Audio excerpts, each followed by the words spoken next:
Hey guys, so I just wanted to thank you all so much for the positivity I've received over the video I posted yesterday about my drug addiction and the ghost story videos and everything.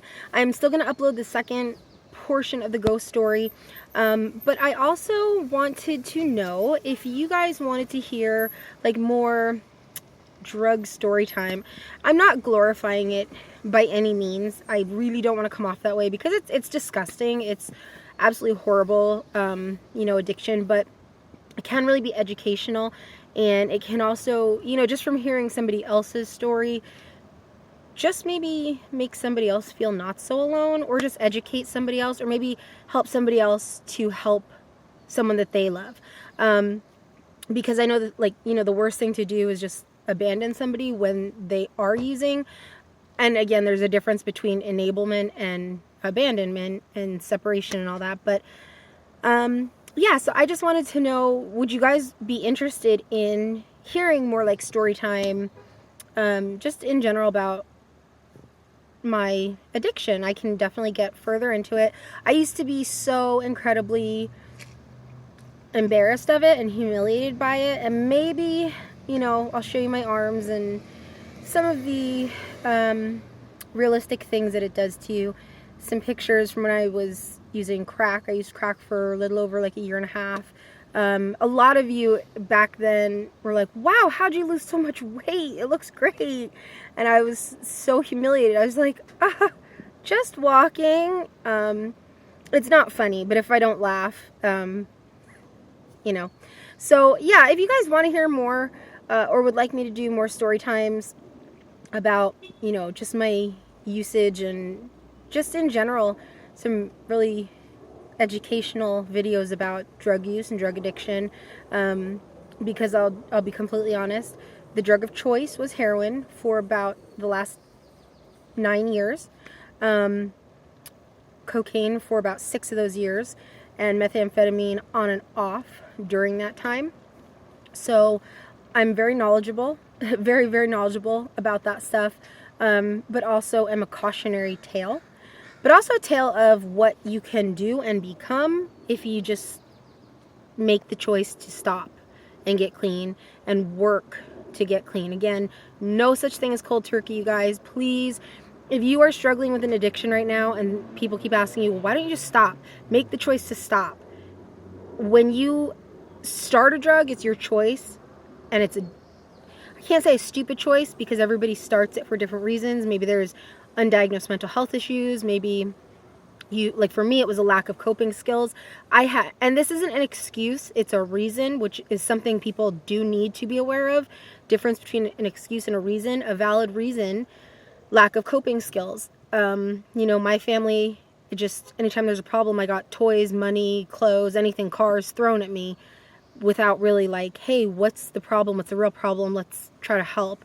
So I was very much used to quick solutions to feel better, and that kind of carried over. Not my parents' fault. I just don't think everybody was meant to be a parent. And I think a lot of the strength in recovery is accepting the apology that you're never going to get. And that's really, really hard to do. And it took years for me to do that. But some people are good people. They just don't understand that,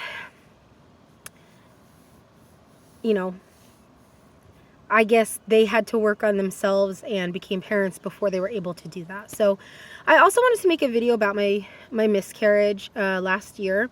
I did a blog post about it, but I was really nervous that people were going to be like, oh, it's the drugs that caused a miscarriage. I wasn't using. I haven't been using. It's just like when I had the miscarriage, that's something that somebody actually asked me, and it really hurt and really offended me. But I understand it. I would think the same thing, but it had nothing to do with that. So also, methadone is something that I am on, and I have been on for 6 years. And that's something that has such a negative stigma to it, and it's very vital to me.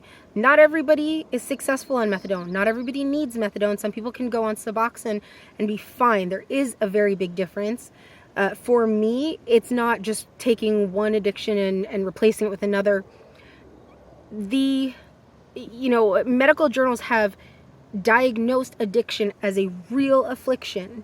Opiate addiction is a real affliction, physiological and mental. It's no different than diabetes or having cancer, in the sense that you have to take care of it. You know, you let it go and it's going to come right back and get out of control. You've got to manage your addiction. So there's a lot that we can get into and talk about. But again, I don't know if you guys necessarily care or want to hear it. Sometimes I probably will just get on here and talk about it, because I do think it's important, regardless if, you know, you guys care about it or not.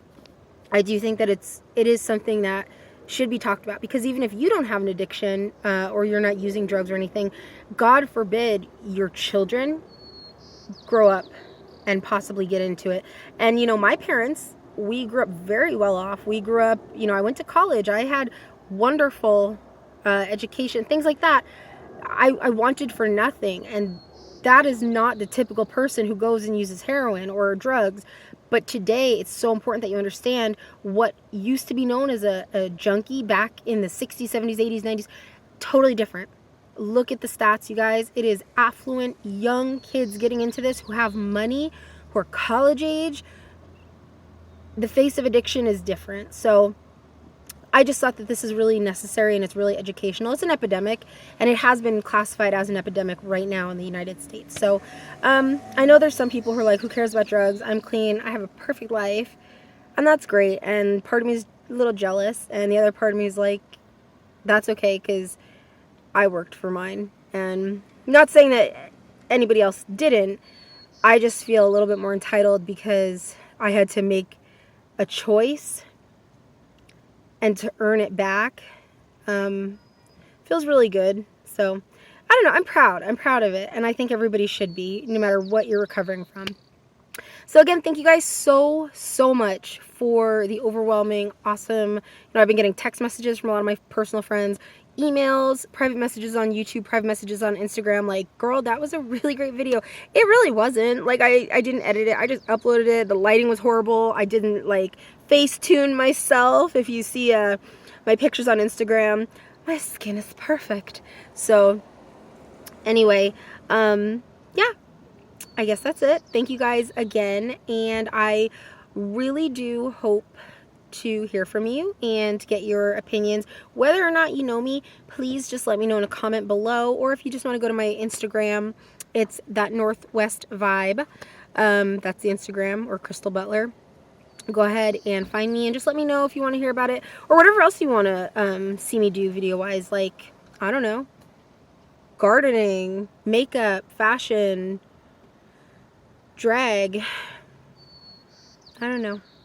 My makeup routine's like a drag queen, so. Did I tell you guys I want to be a cisgendered bio queen? It makes it sound like if queens hate on it, you can't, because that's sexist. What do you guys think? My name would be Alpha Omega, like the Machine Gun Kelly song. Alright, you guys, have a wonderful day, and I'll talk to you later. Bye.